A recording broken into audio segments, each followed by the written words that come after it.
Hello and welcome to the Superhero Hub. I'm Sam, Number and today we're reviewing Krypton. Tell 'em. Well, what did you think? 3 episodes in. Is this the first great one Well, by that you're that, desperately waiting for? I figured you. I figure I can determine that you loved it. No, Oh, you didn't I didn't know, hate it. I have mixed emotions. I thought some of it was good. I like. thought some of it was a bit frustrating. Uh, Particularly the. See, this is where it gets mixed. I liked the whole thing where Brainiac kind of took over the body of the sister. I thought that was kind of dope, but the build up to that frustrated me. Yeah, I'll agree with you. I like the effects with her eyes. Mm-hmm. Joe, where like the information was processing and stuff like that. Yeah, one thing because like right they led me to believe that Brainiac was already on Krypton, so I figured, oh, cool, so it's a voice of Rhom. So then they get the thing, they analyze the shell, and it kind of turns out there's something inside that. They were like, oh, is it active yet? And they're like, nah. And then they open it up, and then it turns out there's another thing in there, and then they kind of shoot, and then they go on a goose chase to get that, and then they're like, they analyze that, and they're like, oh, is that active yet? And they're like, nah.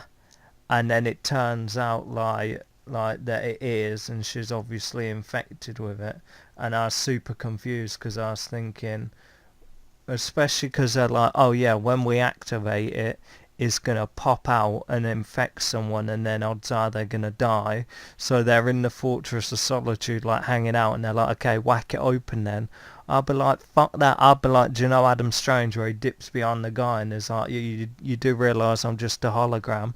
It's like, why would they activate it there, running the risk that one of them's going to get infected with it?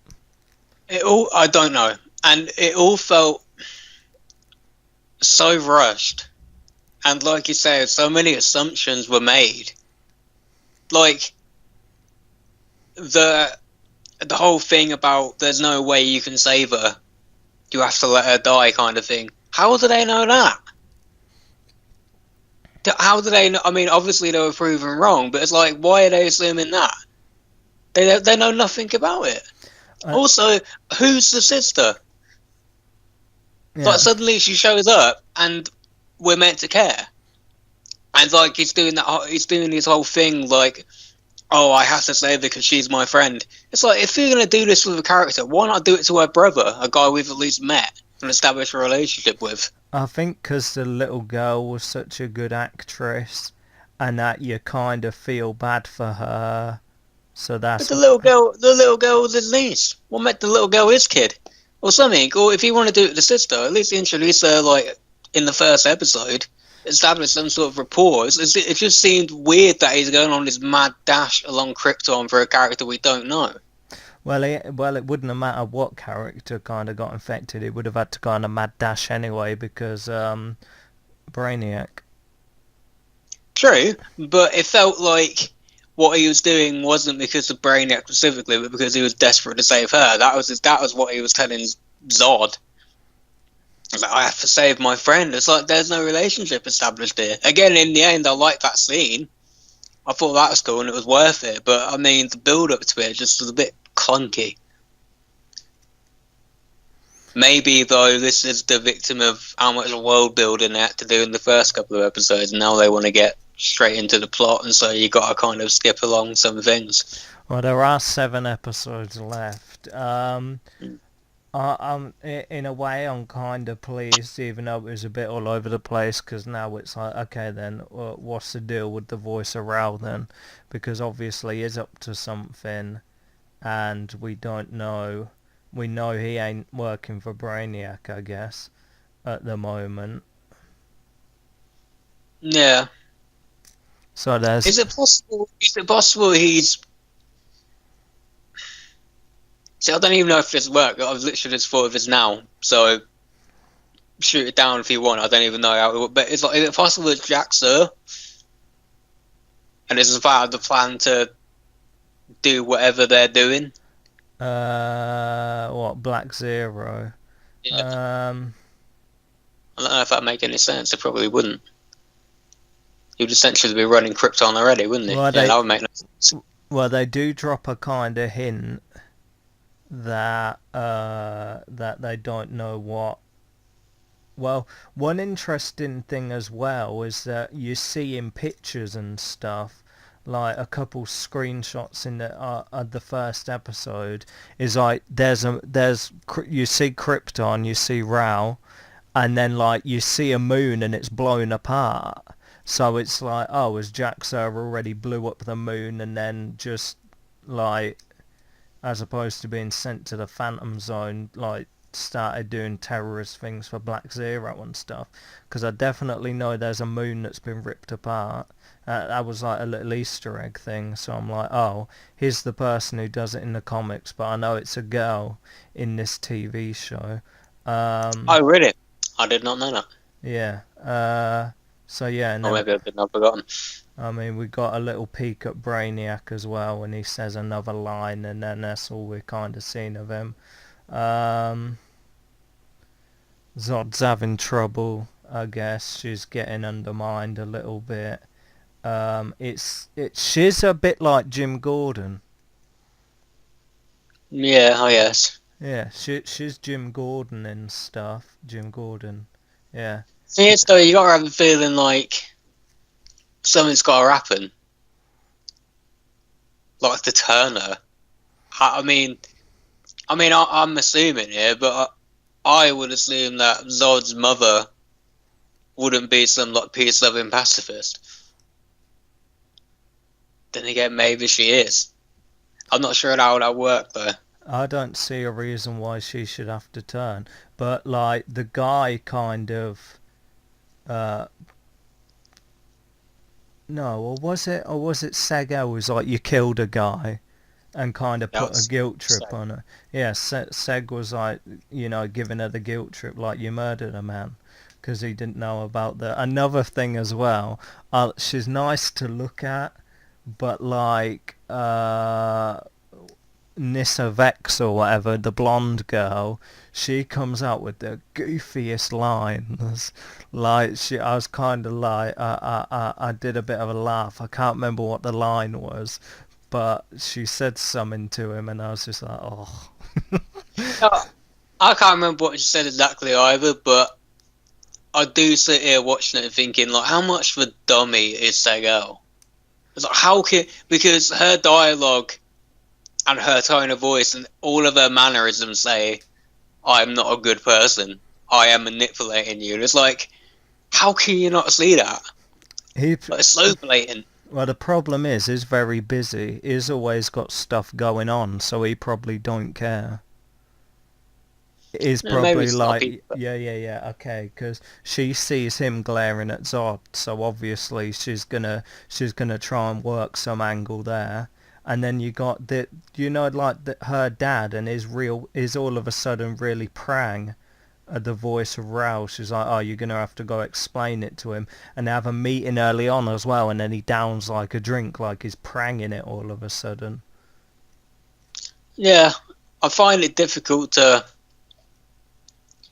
Because from what I could work out for the first couple of episodes, he might not be entirely evil.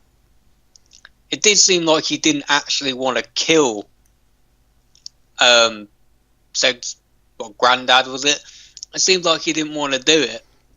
But to me, so maybe he thinks he's keeping... How long has the voice of Rao been around?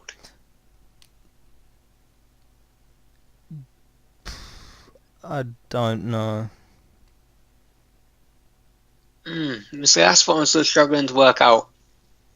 At the minute, I'm getting serious, like, Snake vibes. What do you mean? You think you think he's a bad guy, but really it's going to turn out he was just trying to help all along, blah blah blah kind of thing. So I'm it's a not sure if pussy he's hole. like super evil. Yeah, So he's a waste man. I think so.